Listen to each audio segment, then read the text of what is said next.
உன் உடலை கெடுக்கும், வாழ்க்கை கெடுக்கும், உன் பிள்ளைகள் வாழ்க்கை கெடுக்கும், உன் மனைவி வாழ்க்கையை கெடுக்கும். வேதம் சொல்லுது பாவத்தின் சம்பளம் மரணம். அன்பு சகோதரே சகோதரியே, இந்த இயேசு ஒருவராக இருந்து நம்மளுக்கு பெரிய காரியங்களை செய்கிறவர். என் வாழ்க்கையில நான் நான் 2000 ஒன்னு பைத்தியக்காரனா ஆயிடுவனா இல்ல செத்துருவனா அப்படின்ற ஒரு எண்ணத்துல வாழ்ந்த. எங்கெங்கயோ போன, மந்திரி குரு கிட்ட போனதோ ராயபாரத்தில் பாய்கிறார் மந்திரி குரு. அவர்கிட்ட போனோன்னு சொன்னாரு, யாரும் உனக்கு செய்விட பண்ணிட்டாங்கன்னு சொன்ன. சரி நான் என்ன பண்ணேன்னு ஒரு 1100 ரூபாய் கொடுனாரு. கொடுத்தாங்க. அதே நிம்மதி இல்ல, வேலை இல்ல, வீட்டுல சமாதானம் இல்ல, சந்தோஷம் இல்ல. ராவு வந்தா பகல் வருமா, பகல் வந்தா ராவு வருமா. வாழ்க்கையில ஒரு துயரத்தோட பயத்தோட கேள்வியோட வாழ்ந்த. அன்பு சகோதரர், நிச்சயமா நான் சொல்றேன், எது கற்பிக்காதே உங்களை ஏமாத்த நாங்க இங்க வரல. இந்த தேவன் மாறாதவர். இன்றைக்கு இந்த தேவன் உயிரோடு இருக்கிறார். இயேசு மண் அல்ல, கல் அல்ல, அவர் உயிரோடு இருக்கிறார். அன்பு சகோதரே, மிகுந்த துயரத்துல, கவலையில, பயத்துல, இருள வாழ்ந்த எனக்கு இந்த தேவன் வெளிச்சமா இருந்தார். அன்பு சகோதரே, எங்கெங்கே போன ஒரு மனுஷன் எனக்கு சொல்வதில்லை, யாரும் செய்வன பண்ணிட்டாலும், கழுப்பு தாண்டிட்ட, பேய் பூச்சிச்சு, இதான் சொன்னாங்களே தவிர கர்த்தர் உயிரோடு இருக்கிறத யாரும் சொல்லல. அன்பு சகோதரே, நான் கூட சபைக்கு ஒரு வாட்டி போனேன். இந்த அலுவலியா காரணங்க தான் சொல்றானுங்க, போய் தான் உட்காந்து பார்க்கலாம்ட்டு சர்ச்சு உள்ள போனேன்.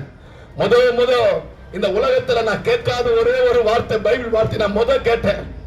அன்னைக்கே எனக்கு தெரிஞ்சிச்சு, நான் தகுதியற்றவன், நான் ஒரு பாவி, இந்த இடத்துல வந்து நிக்க நானு எனக்கு தகுதியே இல்லைன்னு. அன்பு சகோதரே, நான் உண்மையை சொல்றேன், இந்த தேவனுடைய வாயின் வார்த்தையில ஜீவன் உண்டு. அதனாலதான் ஆண்டவர் சொல்றாரு, மனுஷன் அப்பத்தின் மாற்றம் அல்ல, 3 வேளை சோறு வாழ்வதால நீ உயிரை வாழ நினைக்காத. கர்த்தர் சொன்னார், மனுஷன் அப்பத்தின் மாற்றம் அல்ல, தேவனுடைய வாயிலிருந்து புறப்படுகிற ஒரு வார்த்தையில மனுஷன் பிழைப்பான். அன்பு சகோதரே, இன்னைக்கு கூட இந்த இயேசுவை நீங்கள் அறியாத இருந்தா, இந்த இயேசுவின் அன்பு உங்களுக்கு தெரியாத இருந்தா, ஒருவேளை என் சொந்த பந்தம் எனக்கு சொல்லல, என் பிள்ளைங்க சொல்லல, என் கணவன் சொல்லல, நாங்க ஏதோ ஒரு வாழ்க்கை வாழ்ந்தோம்னா இன்னைக்கு உங்களுக்காக என் தேவன் எங்களை அனுப்பி இருக்கிறார். வேதம் சொல்லுது, ஒருவன் சொல்லாவிட்டால் ஒருவனால கேட்க முடியாது, கேட்காவிட்டால் இருதயத்தில் விசுவாசிக்க முடியாது, புறப்பட்டு போய் சொல்லுனார். இலவசமா பெற்ற இன்னைக்கு இந்த உலகத்துல பாவம் மன்னிப்பு நிச்சயம் உங்களுக்கு இருக்குதா? தைரியமா சொல்லுங்க. நான் சொல்லுவேன், என் பாவம், என் அக்கிரமம், என் மீறுதல், என் சாபம், என் தரித்திரத்தை இயேசு ரத்தம் என கழுவி சுத்திகரித்தது. இன்னைக்கு நான் நிம்மதியா தூங்குறேன். என் கையில பணம் இல்லைனாலும் சரி, பணம் இருந்தாலும் சரி, நிம்மதியா தூங்குறேன். எந்த பாவத்துக்கு நான் அடிமை இல்ல, எந்த கெஞ்சா பழக்கம் இல்ல, எந்த போதை பழக்கம் இல்ல, விபச்சாரம் இல்ல, மத்தனை கெடுக்கிற புத்தி இல்ல, மத்தனை அழிக்கிற புத்தி இல்ல, மத்த வீட்டை பறிக்கிறவன் புத்தி இல்ல. இருக்கிறத துணிட்டு நிம்மதியா வாழணும். அன்பு சகோதரே, நான் சொல்லலங்க, வேதம் சொல்றேன், நீ உலகத்தை ஆயத்தப்படுத்து, தன் ஜீவனை நஷ்டப்படுத்துறவனுக்கு என்ன லாபம்? ஐயா, இன்னைக்கு நிம்மதி ஓணுங்க, சமாதானம் ஓணுங்க. நீங்க தூக்கம் இல்ல மனுஷனுக்கு பாத்தீங்களா? ஒரு காலத்துல எல்லாம் 9 மணி 8 மணி ஆனா ஊரே படுத்துரும்.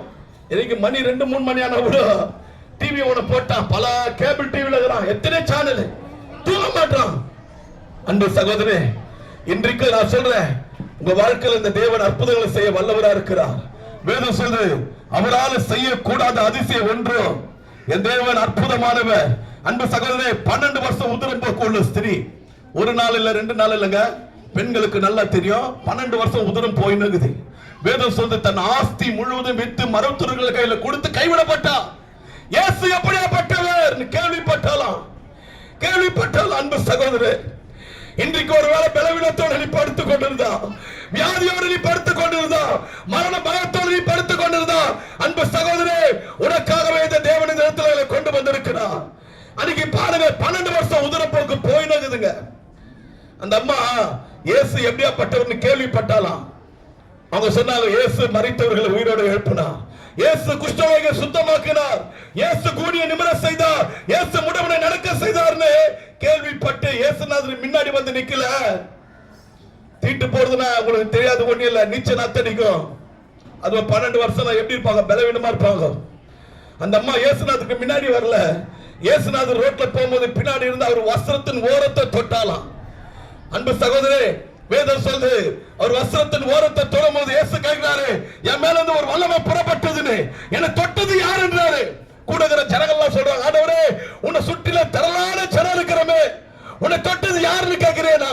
உடனே ஆண்டவர் சொன்னார், இல்ல இல்ல இல்ல, நீங்க மாம்சத்துல தொட்டதை நான் கேட்கல, விசுவாசோட தொட்டது யாருன்னும் போது அந்த மாசம் ஆண்டவரே அது நான் தானே. மகளே, உன் விசுவாசம் பெருசு.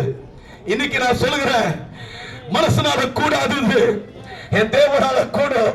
நீ தலை குனிந்திருந்தா, நீ வெட்கப்பட்டு போயிருந்தா, நல்லா வாழ்ந்த வாழ்க்கை நீ எல்லாவற்றையும் பலனெல்லாம் எழுந்து போயிருந்தா, இன்றைக்கே என் தேவனுக்கு ஜீவனை கொடுக்க வல்லவரா இருக்குதா. அதனால நான் சொல்றேன், மனசுனால கூடாது. நீ நல்லா இருக்கும் போது 4 பேரும் கூட இருப்பான். நீ கெட்டு நொறுங்கி போய் ஒடுங்கி போய் உட்காந்துப்பார், உனக்கு கேட்க நாது இருக்காது. இந்த உலகத்தில் இருக்கிற அன்பு தலைஞ்சிடும். இயேசு சொன்னா, நான் மாறாதவர்.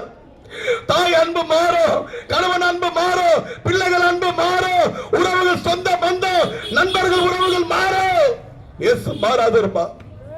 ஆபத்து காலத்துல என்ன நோக்கி கூப்பிடு, நான் உன்னை தப்பு வைப்பேன். அன்பு சகோதரே, பலவீனத்தில் இருந்தால் நான் சொல்லுகிறேன், ஒரு வாட்டி இந்த இயேசுவுக்கு உள்ளத்துல இடம் கொடுத்து பாருங்க. நீங்க கூப்பிடாதே வியாதி வரும், நீங்க கூப்பிடாதே சண்டை வரும், நீங்க கூப்பிடாதே பிரிவினை வரும், நீங்க கூப்பிடாதே தற்கொலை வரும். ஆனா இயேசு சொன்னா, இதோ வாசற்படியிலிருந்து ஒருவன் கதவை தட்டுகிற ஒருவன் என் சத்தத்தை கேட்டு தன் இருதயமான கதவை திறந்தா அவனுக்குள்ள நான் வரேன்றாரு. இவரெல்லாம் வந்து கூப்பிட்டாதான் வருவாரு.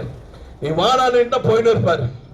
இன்னைக்கு வேதம் சொல்ற காலம் நேரம் பொல்லாததா இருக்கிறபடினா இந்த நேரத்தை காலத்தை பிரயோஜனப்படுத்திக் கொள்ளுங்க. அன்பு சகோதரனை, அழிஞ்சு திரிந்தேன், யாரு என்னை விடுவிக்க முடியும், யாரு எனக்கு ஜீவனை கொடுக்க முடியும்? நான் சொல்லட்டா, இந்த உலகத்துல வேலை கொடுப்பான், பணம் கொடுப்பான், பதவி கொடுப்பான், அறிவு கொடுப்பான், ஆனா ஜீவனை கொடுக்கிறவர் கர்த்தர் ஒருவரே. இயேசுவை விசுவாசிங்க, கர்த்தர் மிகப்பெரிய காரியங்களை உங்கள் வாழ்க்கையில் செய்வா. இந்த சுவிசேஷ வார்த்தையை கர்த்தர் ஆசீர்வதிப்பாராக. பிரியமானவர்களே, உங்க மத்தியிலே பேசினது